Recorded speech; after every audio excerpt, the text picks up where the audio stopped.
Another episode of Courtside with the Cavs, kicking off here. German, Spencer Davies, as we are 5 games into the Cleveland Cavaliers season. It's been a whirlwind of a week, I think, for both of us. Spence, we were in New York for the season opener. You stayed in New York. I was somewhere else for a different team. You went to Detroit. We've been all over the place. But a hot and heavy start to the season. Cavaliers, obviously 3-2 to start it all off. We got a lot to talk about, though, especially coming off of that 125-105 loss to the Celtics on Wednesday. A lot to get into. Should be a fun episode. Spence, are you feeling like you're back to like your normal routine and sleep schedule? Like, are you good? Have you recovered from your travels? I still have 3 weeks of laundry folded up on my couch right now. I did the laundry. Now when I got home, That's I good. did the laundry. So at least that part's out of the way. It is folded too. I just have not gotten to putting it away yet. I do miss cooking. I haven't been getting a home cooked meal in a while, so instead of getting pizza the entire week or ordering out from Swenson's or another place, like I'm able to actually tonight get some food in, chop up some There you onions, go. do the whole culinary thing. So that's at least somewhat refreshing. I think on the sleep schedule portion of this, I'm starting to get back. Okay, that's good. I set my alarm this morning for around 9:30. I got up probably around 10. Whereas like on Tuesday, I had my alarm set for 9:30 and I got up at noon.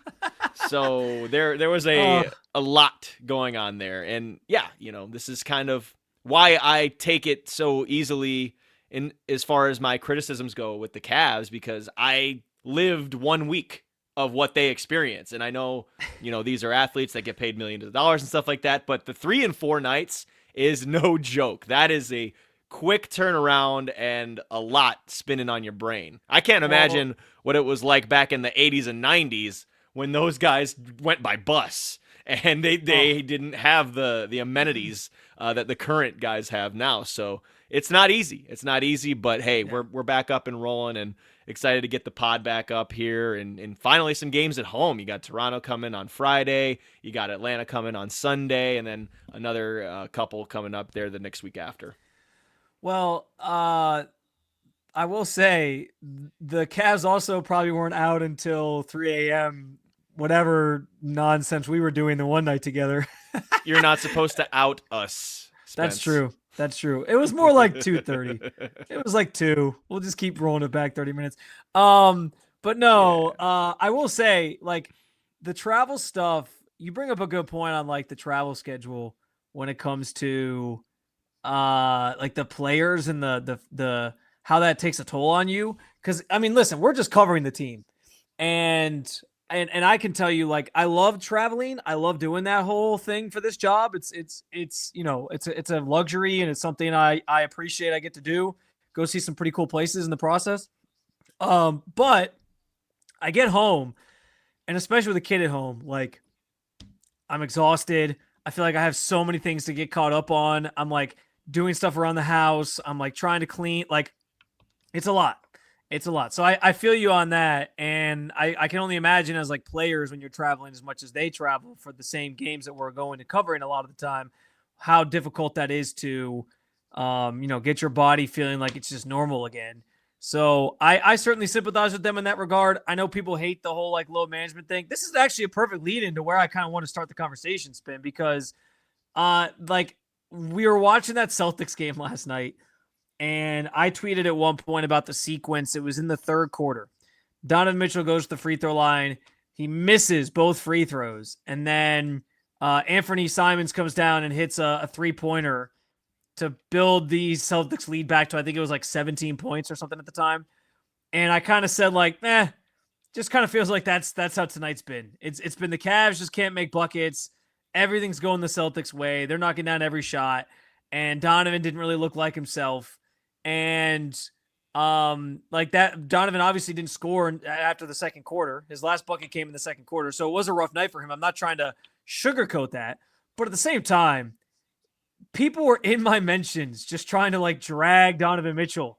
And it was like, it's game 5 of the regular season. And you got people in here who were like, Donovan's not clutch. Donovan's not a number 1 in this league. And I'm like, what are we doing? what are we doing here? Like, what happened to the conversations from the offseason about how the regular season doesn't matter? I'm not believing anything I see from this team until they get to the playoffs. Like, if you can't have your cake and eat it too, right? Like, it can't be that the regular season matters zilch, zero, nothing, and then in game five of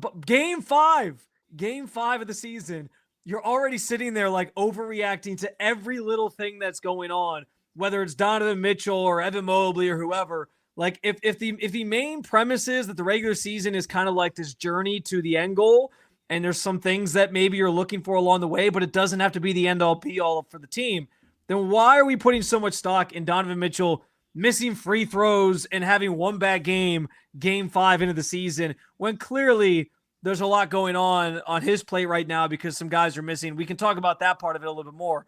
But man, like I couldn't believe some of the conversations that were happening on social media. I guess I should just start understanding that's going to happen on social media. But I couldn't believe some of the stuff that was being said about a guy 5 games into the season of a regular season that people told me does not matter. Because it's November and the local football team has 2 wins, so they need another punching bag. No, hey, it is what it is. I think that's facts. But with Donovan, I think I mentioned it last night in postgame. I just think he was tired. He did not get downhill. Yeah. He went 10 of 10 in the paint against Detroit, a physical team, and went at them. Same with, Jared Allen and Evan Mobley getting on the glass against them, a physical team. And Boston suckered him in. Boston suckered him in by sagging off, saying, hey, beat us with the 3.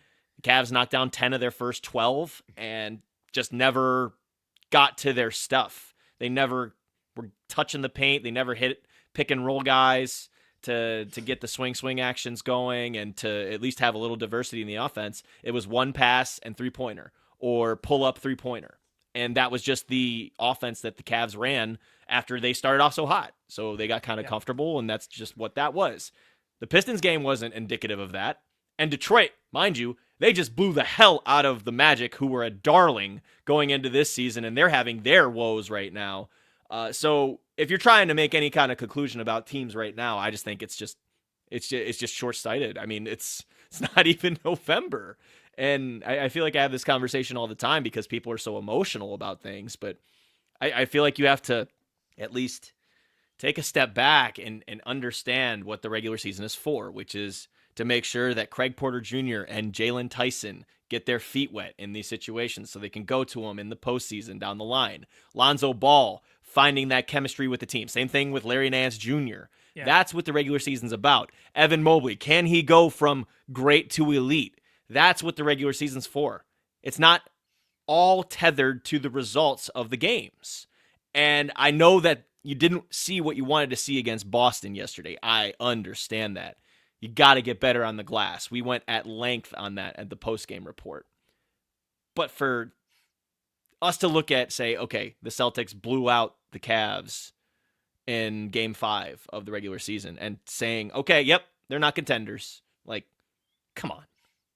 Like, yeah. It's just, it's the extremism of today's fandom. It's the extremism of how the sports are covered these days. And it's quite overbearing and overreaching, in my opinion. But everybody's got their opinion. Everyone's extremists now. So, I like there are no gray areas with anybody. We've been over this so many times since we've, linked up on these podcasts and on these radio calls. Like, no one can say 2 things can be true at once. And it's just annoying, and it's I don't like subscribe to that line of thinking. And I'm not trying to be the general marshal of fandom here, but I just telling you how it is, telling you how the sports society is now. But here's the thing, like I think there's fandom within reason, though. Like I think it's okay. Yes, of course. We had a couple commenters. Be mad they lost by 20. Yes, absolutely. Like be mad that they didn't look like they were a physical team last night. Be mad that Donovan didn't look great. Like I understand all those things, but I think it's like where you're sort of pointing the anger and animosity and to be like Donovan's not a number 1 because of this one game in November, I guess October. Game 5 of the season, I think is a little preposterous when I think back, 6 months, and the man was literally putting the team on his back to drop, what did he drop? 50 points against the Pacers? Like, on like 20 free throws, right. on one leg, fighting through a hamstring injury, fighting through a shoulder. He was broken physically. Right. Is that not the definition of like a number one guy to people? Like, I don't know what they're looking for, but it's not going to come in game 5 of the season, and that's okay. Like, it doesn't have to. And here's the other thing. Like, we had some people commenting during the show last night, the post-game edition of the pod, where they were saying it's hard to judge this team right now anyway until they get guys back healthy. And I do think that that's a very, very fair point. Now, if you're still upset that certain guys don't look right, or, in game 1 of the season, it looked like Jared Allen got played off the floor again. Like, there's certainly small things, and we'll get into some of those here coming up, that can be concerning. But I don't know that we should be making like sweeping conclusions about any individual right now, or the team as a whole. Game 5 of the season, just because you got blown out by a Celtics team that was honestly kind of due. Like, the Celtics were 1-3. They were off to a really rough start. That team is still super talented even without Jason Tatum. Everything went their way on Wednesday night. Like, they were making every shot. They finally kind of got hot from 3. It was that team is, as to quote Eric Spoelstra talking about Max Strus, they're ignitable, and they just kind of caught fire on against the Cavs. And those things are going to happen sometimes, especially during the regular season. There's 82 games. There's 82 games, guys. Like, it's just, I can't keep having the same conversation. I feel like it's the definition of insanity, right? Like, we literally have the same talk on this podcast. Yeah. Like, anytime something bad happens, actually, I feel like this is a good way to put this. By going on 3 15-game winning streaks last year, I was going to ask. Unreachable precedent for themselves. Yeah. Do you think they spoiled fans by going 15-0 to start last year, where now people are like, if they don't go 15-0, there were people still complaining during that 15-game winning streak too, by the way. Like that's the other thing. The regular season doesn't matter, but 15 games, who cares? It's what do you want? What do you want? Yeah. But seriously, with this group right now, it's about getting those young guys into those situations where they're bothering the inbound passers and making winning plays, like Craig Porter Jr.'s Jalen Tyson, who had his breakout game, in my opinion, against Boston offensively. But defensively, even though he's been in foul trouble, is really taking on some tough assignments. Jalen Brunson, Cam Thomas. You look at him defending Jaylen Brown and Derek White last night. Like, those are really, really invaluable experiences that you can take into April and May, which, again, is what the regular season is about. It's not tethered to the results. I try to keep pounding it into people's brains. But I do think last year, starting the season out 15-0, that just puts a target on your back for everybody this year. I don't care about what the regular season is going to do. Okay, they won the first 3 out of 5 games. It's not good enough. Like, come on now. Come on now. Like you said, can't have your cake and eat it too at the same time. And I know I'm getting fired up, but we have the same talk over and over again. And it's just like there's this little buzzing in your ear anytime something goes the slightest bit the other direction. And for some reason, people still don't have emotional intelligence to be able to just say, oh, okay, maybe this is just like, October and everything's not perfect right now. I promise there's a lot of people in the Eastern Conference who think this way about their team right now, by the way. For sure. I promise not to make, meanwhile, like fans like the 76ers are like, oh, we're back. And who knows, like that team could fall on their face once Joel Embiid gets hurt again. You never know. But listen, I promise not to make this. Prisoners of the moment garbage. I promise not to make this a topic crazy every week. But I do think there's some tangible conversations that branch off from Donovan Mitchell's struggles the other night. There are. And yes. And the first of those, Spence, when it comes to, I had the league graphic saying like cause for concern. There's 2 things I want to hit on in that regard. But the first one is, if you want to say anything about Donovan Mitchell's performance, it was, I think the big takeaway I had, and I wrote about this actually over at our site, roundtable.io/sports/NBA/Cavaliers, the idea that Donovan didn't look like himself, and we are only 5 games into the season. And the idea that like, is there reason to be concerned about the wear and tear there for him, and that he's already dealing with like a hamstring tweak 5 games into the season? How concerning is that stuff to you? Because we know Donovan is generally in peak shape. Like, he takes really good care of himself, and we know these things pop up sometimes for him. But for them to already be popping up in October, I do think is a little alarming. And you know that Kenny Atkinson tries to prioritize minimizing his minutes. He's averaging a little bit more than he did all season last year. He's at like 33 minutes per game right now, which is like 2 minutes more than he averaged last year. I'm sure a lot of that has to do with, well, hey, guys are hurt. But I'll admit, like, that was the thing. If we're talking about Donovan from last night, that was the thing that was most concerning to me, is that you're already starting to see some of these things with him that, you know, are, I don't know if they're like red flags, but that worry you about his usage. And that was the biggest thing, the biggest reason JB Bickerstaff got fired was like, he didn't manage Donovan's minutes very well, and then he wasn't really healthy for the playoffs. So I am a little worried about that, not because I don't think Kenny can figure it out, but I just think it's a little early in the season for these things to already be kind of popping up on our radar, if that makes sense. It is.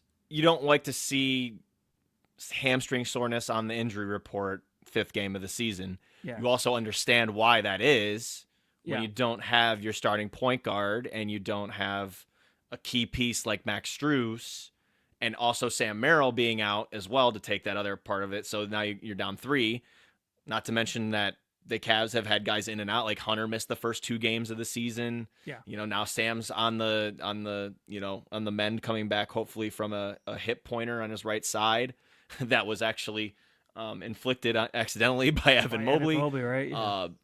Yeah. So it makes sense that his usage is a little bit higher. I think Evan didn't facilitate enough in Boston, but here's the thing, like this is why, you know, reacting game to game is foolish to me, because Detroit, everything looked fine. Everything looked just fine. Yeah. They shut down Cade Cunningham. They out-rebounded them, basically. I know that they were tied 47-47, but they dominated them before the garbage time started. You know, and then you look at before that against the Bucks, another healthy, good opponent.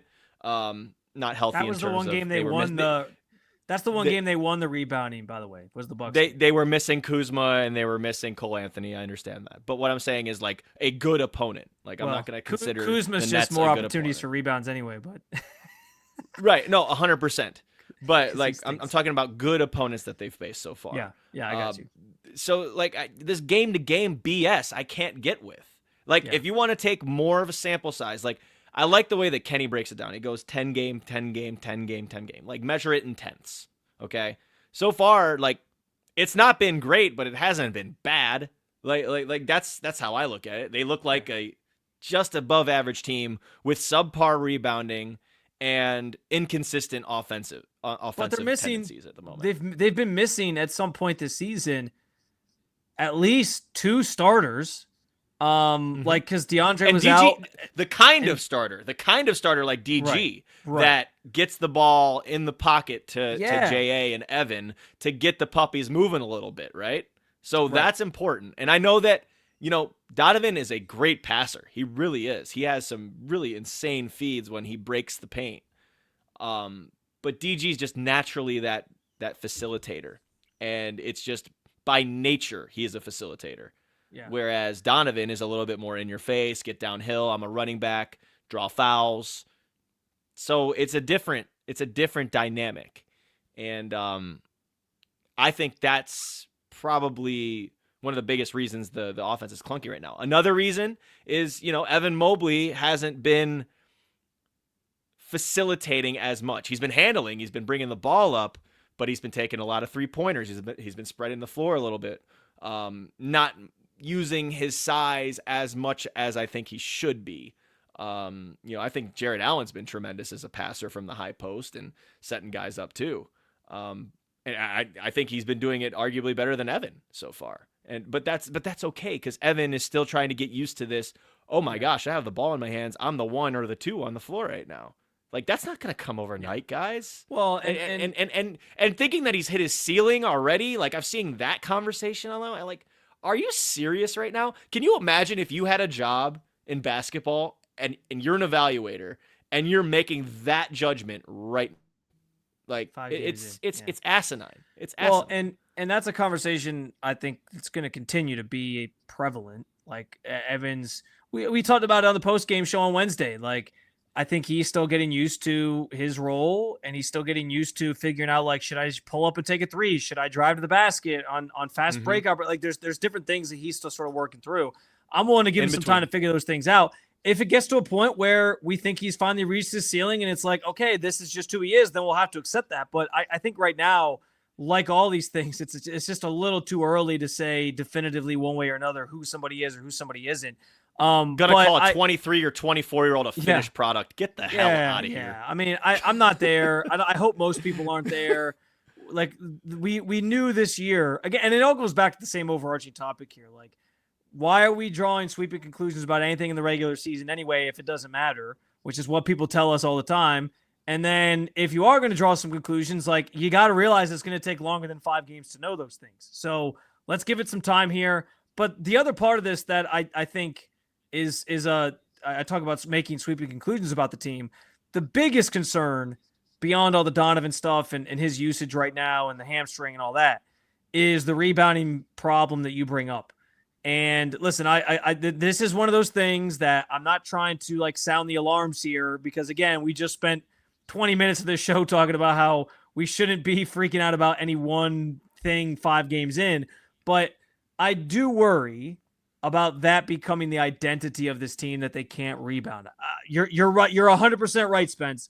They looked great against Detroit. They were dominating the boards for most of that game.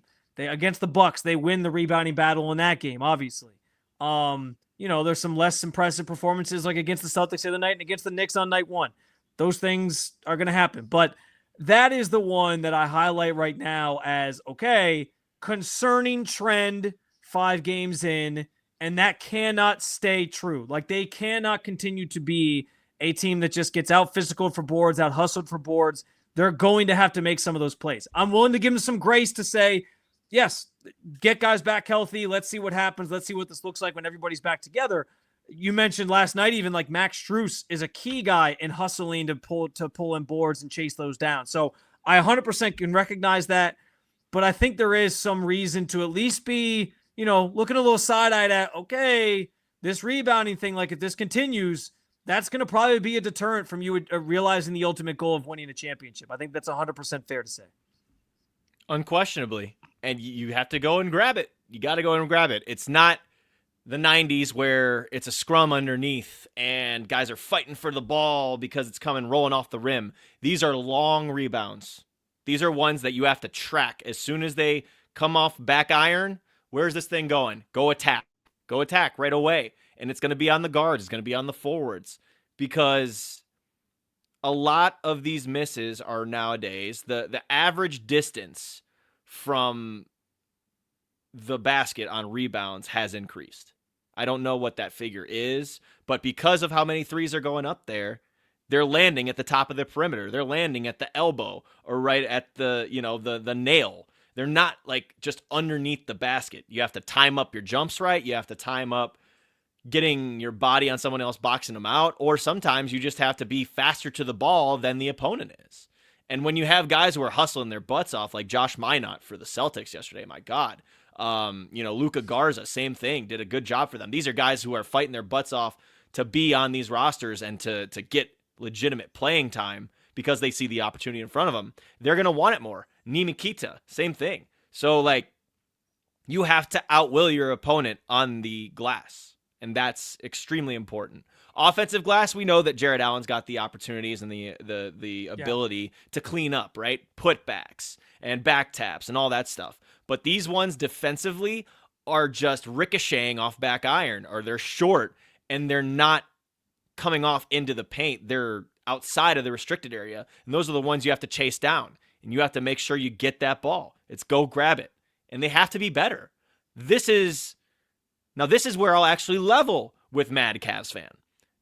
This is kind of who they've been with Kenny Atkinson's teams, because they're a little bit more apt to leaving Jared Allen on an island or Evan Mobley out on an island, and therefore they're not around the ball up top because they're going to try and contest at the point of attack, or they're shuffling their feet and going to be matched up with a small or something like that. It's going to be on the guards. It's the Sam Merrills of the world. It's Craig Porter Jr. It's Jalen Tyson, Donovan Mitchell, who can absolutely get boards. Like, he is one of the better guard rebounders. Like, when you want to need to come down with one strong, that guy has got plenty of power to do that. Dean Wade's out there to do that. So it's those guys that have to step it up. And that, again, it includes like Donovan. Like, Donovan's got to do it every night. You have to be able to secure those possessions, because if you don't win the possession battle, then you're going to be in a world of hurt, especially against a team like Boston who chucks up 53s a night. That's going to hurt because the math's going to beat you out. So the more shot attempts the other team has, the worse trouble you're going to be in. So you got to get on the defensive glass, stop allowing second chance points. This is not just a trend. This is an identity of this Cavs team since Kenny's taken over. And that's even with the good. Like, Cavs won so many games last year. They're number 1 seed, all that stuff. That was still a weak area. So this is where I'll level with the people who are angry, because that is troubling. It's definitely troubling. It's fixable. You've got the personnel, but you got to find something. You got to find either a tactical change. You either got to find a momentum change, something of that nature, and address it. And they're full well be able to do it. Like, again, I'm going to go back to the Detroit game. Jared Allen and Evan Mobley were fantastic in that game. You know what Jalen Duren did against the freaking Magic on Wednesday? He made them look like so weak. But he didn't do that against the Cavs at all, right? So that's my argument. My argument is, like, if you're going to go reacting game by game, at least be fair with it. I'm going to be fair with it, but I'm also going to address that more bad than good on the glass. Yeah. I think a lot of the things, too, are like one-offs. Like, Donovan having a rough night was last night. Like, most of the games, he's been looking like normal Donovan. I think there's other things that have been like, okay, this, that, whatever. The rebounding thing has been sort of like the consistent thing that we've looked at and said, okay, it's a little concerning. That's why I kind of point out a little bit harder and say, okay, this can't become, you use the word identity. I think that's a great way to put it. That can't become their identity. And you are right. Since Kenny's been here, that has been more of an issue. They've kind of won despite that in certain instances, but I'm telling you, like, that's going to be something that costs you come playoff time if they don't get it corrected. Kenny's going to get on them about it. A lot of it is just hustle. And you're right. The trajectory of rare rebounds, land has changed over the years because a lot more people are taking shots beyond the arc. But it's got to be something that we continue to monitor. And like you said, if Cavs fans are mad about that, or if that's something they're pointing at 5 games in and saying, uh-oh, I get that one. I do. I don't think we have to say it's the end-all be-all yet, but I do understand where those people are coming from without question. That's why Lonzo's here. It's why Larry Nance Jr. is here, who are a couple of the best defensive rebounders at their position, those two, right? Dean Wade, again, I go back to that. Craig Porter Jr., somebody who's been chasing them down. Jalen Tyson, we've seen hitting the glass. So those are the guys that have to do it every night. Every night. Somebody was ready to get rid of Larry Nance last night, too, which was funny to me because he went 0 for 3. I did. I saw that. I think that was our guy Patagonia. Our guy Patagonia wanted to get rid of Larry. Oh, Patagonia. It was probably because he missed. It's probably because he missed those corner threes. That's probably what it was about. But here's what I would say. When your other big is Jarrett Allen, who doesn't stretch the floor for you, Larry actually gives you something that, like, Tristan Thompson wasn't giving you the last couple of years, which is, hey, I can come out and play, and I can play meaningful minutes, and I can knock down shots from just about anywhere. That's what the Cavs need. 40% three-point shooter last year. Right. Yeah. Right. So I think there's value in Larry Nance. I think we're going to see that as the season goes on.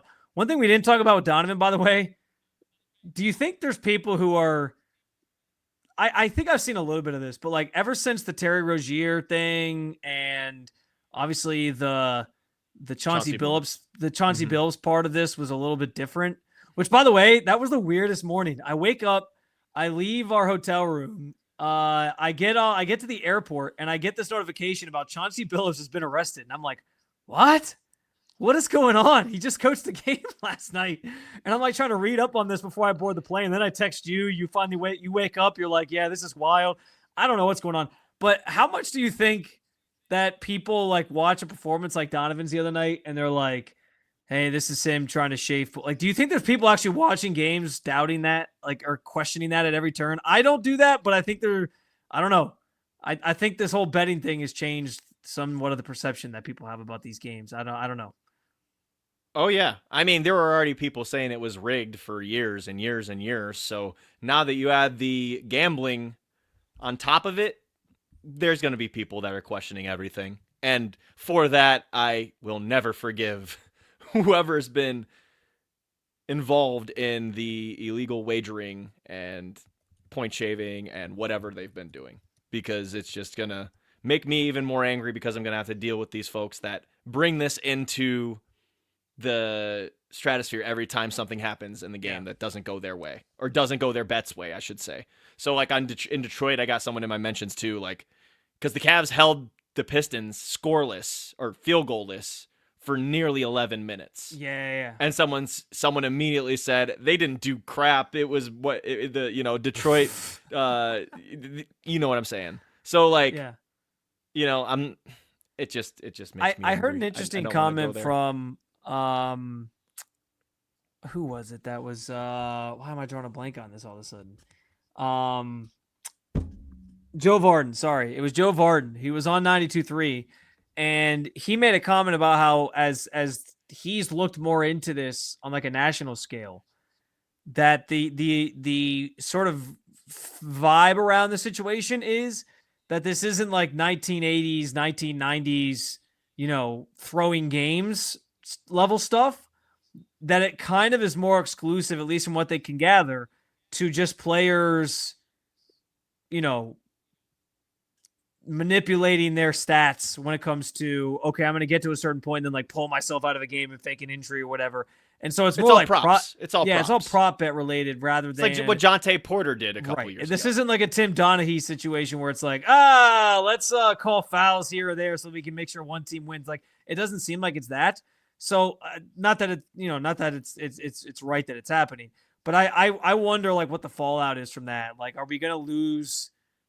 Is there going to be like restrictions on prop bets? Everyone's going to lose trust. Everyone's going to lose trust. Well, there's that. But I'm saying, like, as bettors, like people who bet on sports, are you not going to be able to bet like unders anymore on props? Like, it's only going to be overs. Like, I'm curious what. No, they're going to hold the player at fault. They're not going to hold the public at fault for that. Yeah, I guess that's true. That's true. No, that's not going to affect what you're able to do. There's too much money. There's too much money involved. There's people.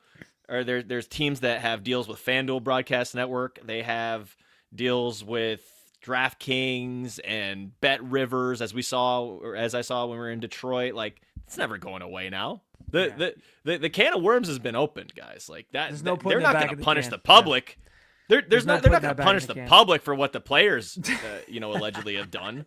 Look what the NCAA just tried to ratify. But there's also an overlap there, because it's kind of like the public is influencing the players at that point. Like, if the players are doing this, it's because the public is saying, somebody out there in the public is like, hey, let's start a scheme and make some money off of this. And they're like egging the player to do it. So I don't know. It's kind of like the blurred lines and all this, and it's weird, but you're probably right. I think it's more or less close confidants more than the public with these players, to be honest. For what it's worth, I want to be clear here. I am not accusing Donovan Mitchell of participating in this. I just was saying that people were in my mentions mentioning that as well, and I find that crazy. I don't sit there and watch these games. I don't know. Maybe I just love maybe I'm just like a hopeless romantic when it comes to sports, but I don't watch these games, and that barely crosses my mind. Like, the idea that somebody would be like, if somebody misses like a big shot in crunch time, or like misses free throws or something, my first thought is just, what the hell? Like, why are they missing free throws? It's not, he's trying to manipulate the game. Like, my mind just doesn't go 100%. There until like after the fact. But I could, maybe I'm just, if you think these guys are good enough to like control those outcomes, then you're just crazy. I'm sorry. Like, you're just crazy. I mean, I think there's ways you could do it, but it would be way too obvious. Like, I don't know. I don't know. Like I mean, a kicker missing a field goal. A kicker missing a field goal in football, like, that would be possible. Sure. Like, you could absolutely pooch one on purpose. Like, you know how to miss a kick, but there's levels and there's different situations and stuff. But like, if someone misses like a half court shot or like misses a 3-point shot, like, you can't be perfect on those things. Yeah. Like, you can control like, over under of a score, right? You can control, you can look at that. You can control whether you throw a ball or a strike. The Guardians know that pretty damn well in this town, unfortunately. Yes, they do. I also, me being the guy who sits on the fence, right? let me talk to you too about Spence on NBA the injury fence. reports. Spence on the NBA fence. injury reports, right? Like late additions. That stuff is a little bit like teams want to be as secretive as possible about who's playing on what night. They need to be more transparent with that because now that they're in bed with all these sports books, you've got to be transparent about who's available. But teams don't like that because they think it holds a competitive advantage. How many times have we heard JB Bickerstaff say, "We'll see" on someone's status, and then right before the game, they're either playing, they're not playing. You know, the Cavs like to keep stuff close to the vest too, so The Cavs are notoriously it's bad league at that, wide. though. Because Yeah, I think the league Cavs wide. set the players up for failure when they don't give you an indication of like what the injury is, how serious it is, and then everyone's left to wonder like, why is a toe injury keeping Darius Garland out? Why is a rib contusion keeping Jared Allen out? And then you find out that he actually had like a broken rib. Like, so that hasn't floating helped, in his I think. body. But, Floating in his body. Anyway. And by the way, that toe injury that kept Darius out. I don't hear people complaining about Joe Burrow being soft. Do we? Just saying. I think the term for him is just injury prone. I don't think they say soft. I think they just say he's injury prone at this point. But I don't know. So different narrative, different narrative in different sports, I guess. Cavs play the Raptors on Friday. First game of the I always want to call it the NBA Cup, but now it's the Emirates Cup. They're now in bed with not only are they in bed with the gambling companies, spin, they're also in bed with airlines. The Saudis. They're in bed with the Saudis now too. First game of the NBA Cup play for the Cavs. Can I add? This is just like an off the wall question, but do people care about this in like what is this year three of the Emirates Cup? Do people care now? Like, cause everybody kept saying, oh, this will continue to get better and people will care more and more as it all goes on. I don't know. I don't get the sense that people really are that engaged in their team, like winning the Emirates Cup necessarily. And maybe part of it is because the regular season has been so diminished that it like people are they have their minds made up about the NBA regular season not mattering, that they only care truly when the playoffs actually start. And because this happens during the regular season, it's just like a big nothing burger to people. I don't know. I don't know either. I don't know what the general reaction is to it. I mean, you get some cool courts out of it, maybe some cool merch. Are they cool though? Sometimes they're hideous, but this year's I'm a fan of this year's. This year's the Cavs. Cool. No, the Cavs. Yeah. The Cavs court, I will say, the Cavs court for the Emirates Cup. The first 3 years they've done this have been some of the better courts, but some teams, they completely missed the mark. I'm sorry, just straight up. Sure. Well, it was like a neon fest. It was like a rave. What was it? A couple years ago on a couple of those courts. So, but I mean, I don't have a real opinion on the NBA Cup. So I guess that means it's not working. How's that? I'm indifferent. I'm indifferent. Yeah, that's a good point. Actually, if you had a strong opinion, I mean, you are Spence on the fence, but I mean, if you had a stronger opinion, maybe they'd be doing their jobs. You're right about that. I think it's kind of too early in the with season. Money. Like it makes them want to compete. I think it's kind of too early in the season too, but that's just me. I think it needs to start later. Well, you think about the guys. You think about the guys that are 13 through 18 on the roster who could use that money. Like they might be playing for those guys. That's because true. It is a good I just think though too, like the Cavs are a perfect example of this. There's a lot of teams that start the year like with guys injured or whatever. That's why I think it's too early. Because it's like you're not even getting these teams like at their best. Like last year, there was like guys missing from teams. It's just like what, like why? Like just can we do it a little later? They're trying to compete with football. They want early season interest because no one in the general public starts watching regular season NBA until like February. Right. So this is right. a way to get them involved because. That's when our interest starts to spike and people start like looking at what we do. Like, so yeah, for sure. It's just how it goes. So I mean, at least they trying something, right? But yeah, I don't hate them for trying it. I understand what they're doing. I don't know. I'm like you. I'm very indifferent about it. And I think a lot of fans are, but that does start on Friday for the Cavs. We'll see what happens. Yeah, we're both Spence on the fence on this one.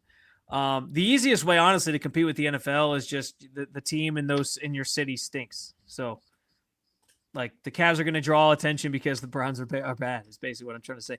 Anyway, appreciate you guys hanging out with us. It was a fun episode. We're not going to preview the weekend. We're probably not going to be on the pod, and we could preview those 2 games, yeah? No, I'll be there Sunday. Just real quick. So, but, okay, they got Just the real Raptors quick. on Friday, as I said. Then they got the Hawks they got the Raptors on Friday. Then they got the Hawks on Sunday. Yep. So 2 home games, chance to sort of get on, get sleep in your own bed, get comfortable, be at home, which I think is a nice boost for them. And 2 teams that we know have given the Cavs some troubles over the years because they're very long teams. And so we'll see how they fare against those teams. When is Darius due back, by the way? I forget off the top of my head. What's like the projection on that? Well, if you caught my report on Clutch Points, he's been scrimmaging and everything. So he was assigned to the G League charge while the team was in That's Detroit right. I did and Boston. see you say that, yes. So he was practicing and going through training camp stuff with the charge this week. Doesn't mean that he's coming back right away, but he's well on his way back. He's doing everything now. They're just being cautious with the game settings. We'll see, but it could be soon. It could be soon. But real quick, just because I want to get my NBA nerdum out. With Toronto, they have not allowed fewer than 118 points all year. So if there's a time for the Cavs offense to get back on track, it is definitely against the Raptors. We get our ever so familiar Scotty Barnes, Evan Mobley matchup that we love. And it's weird though, because they've got Scotty playing the 2 this year because they've got the rookie Colin Murray Boyles at the 4, and they've got RJ Barrett playing there at the 4/5. They're playing a very small lineup right now, so a lot of teams are taking advantage of their size. Brandon Ingram is playing, so he's off to a good start this year. We'll see. I'm sure DeAndre Hunter and Jalen Tyson guarding him. So yeah, and always got to be aware in your P's and Q's for Emmanuel Quickly. He is very much so a microwave scorer in that starting lineup. So keep an eye on that. With Atlanta, they're not off to the best start this year either, but getting back to 500. They might be without Trae Young, by the way. He hurt his knee in their latest game. So that sucks. Hopefully he gets better.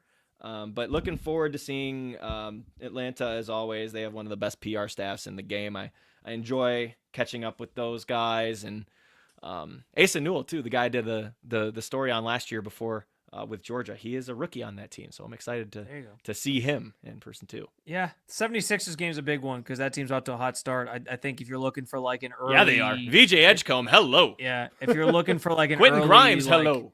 Yeah, if you're looking for like an early, hey, test yourself against someone game, even though we just talked about how the regular season doesn't have to be the end-all be-all game to game, I think that is a good one. So we'll see how they look in that game. Days of rest in between that. Days of rest in between that, too. Right. That's something that the Cavs haven't really had.